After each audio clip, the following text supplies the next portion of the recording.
Halo semuanya, selamat datang di channel aku.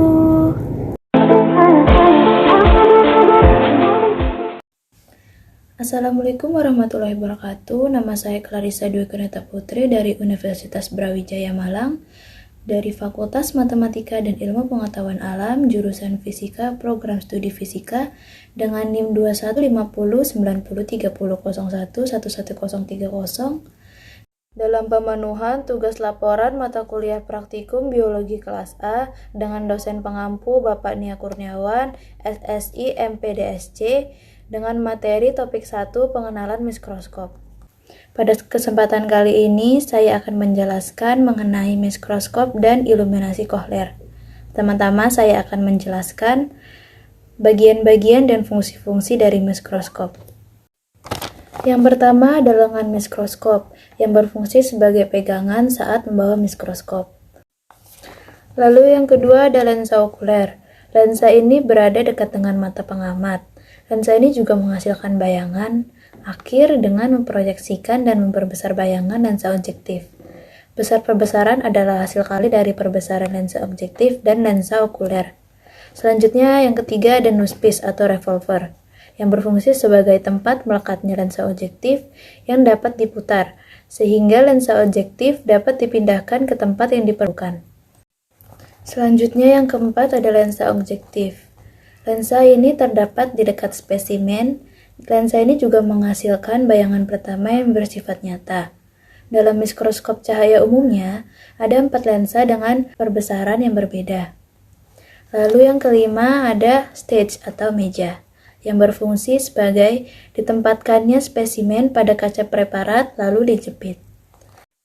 Lalu yang keenam ada mechanical stage atau meja mekanis, tempat di mana spesimen ditempatkan dan digerakkan untuk memposisikan spesimen pada lensa objektif untuk melihat struktur tertentu.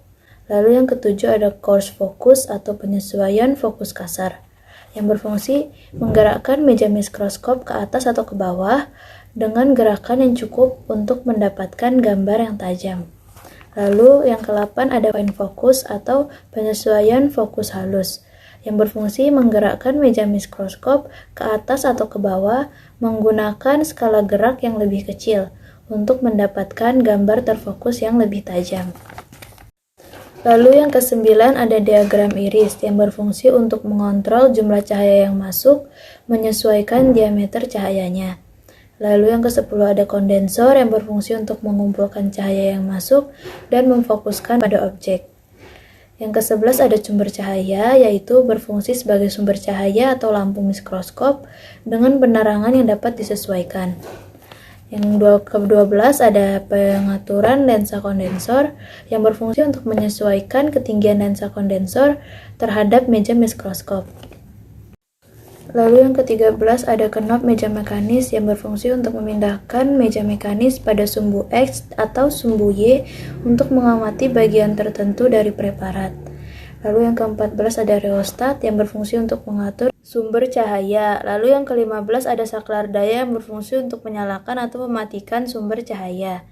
Lalu yang ke-16 ada dasar, yaitu untuk membantu mikroskop berdiri dan menjaga kestabilan mikroskop. Lalu yang terakhir ada tabung mikroskop, yang berfungsi untuk menghubungkan lensa okuler dan lensa objektif. Selanjutnya saya akan menjelaskan tentang iluminasi Kohler. Iluminasi Kohler, secara definisi, iluminasi Kohler merupakan metode pencahayaan spesimen untuk mentransmisikan atau merefleksikan cahaya pada Microsoft Office. Tujuan dari teknik ini yaitu menyamaratakan pencahayaan pada sampel dan memastikan gambar dari sumber cahaya tidak muncul di hasil gambar yang didapatkan. Dalam pengamatan mikroskopis, hal penting lain yang perlu diperhatikan selain dapat mengamati bayangan dengan jelas dan berkualitas tinggi adalah dapat mendokumentasikan hasil pengamatan dengan kualitas yang tinggi pula. Jika cahaya yang diterima spesimen terlalu banyak, maka detailnya menjadi tidak jelas. Sebaliknya, jika cahaya yang diterima spesimen terlalu sedikit, maka detail yang didapat terpreset menjadi detail yang benar, padahal itu palsu. Untuk melakukan iluminasi Kohler, ada beberapa tahapan yang bisa dilakukan, yaitu yang pertama, meletakkan spesimen ke meja benda. lalu menyalakan mikroskop, mencari bayangan dengan perbesaran 10x10 atau 20x10 hingga bayangan tampak jelas dengan menggunakan pengatur kasar dan halus. Yang kedua, tutup bidang diafragma akan tampak lingkaran cahaya yang bisa jadi tepinya tidak tajam. Jika lingkaran tersebut tidak tampak, maka mikroskop tersebut ekstrim keluar dari fokus. Yang ketiga, tajamkan tepi lingkaran cahaya dengan menaik turunkan pengatur atau knob fokus kondensor hingga tampak tegas garis poligonnya. Yang keempat, tengahkan lingkaran cahaya tersebut menggunakan kondensor setting knob. Yang kelima, buka bidang diafragma pelan-pelan hingga mengisi penuh fisik bidang pandangan mikroskop. Lingkar poligon lewat sedikit di luar fisik bidang pandangan, atau semua sudut-sudut poligon tepat menyentuh fisik bidang pandangan mikroskop. Yang keenam, atur iris diafragma sebesar 60% dari helai gaya pisah lensa objektif atau buka lensa okuler dan amati dengan mata telanjang untuk terang yang dikelilingi lingkaran gelap yang terdapat pada lensa objektif. Atur lingkaran terang tersebut menggunakan iris diafragma hingga menempati 75% bidang pandang. Sekian penjelasan dari saya, kurang lebihnya mohon maaf. Terima kasih atas perhatiannya. Wassalamualaikum warahmatullahi wabarakatuh. Jangan lupa like, komen, dan subscribe. Bye-bye.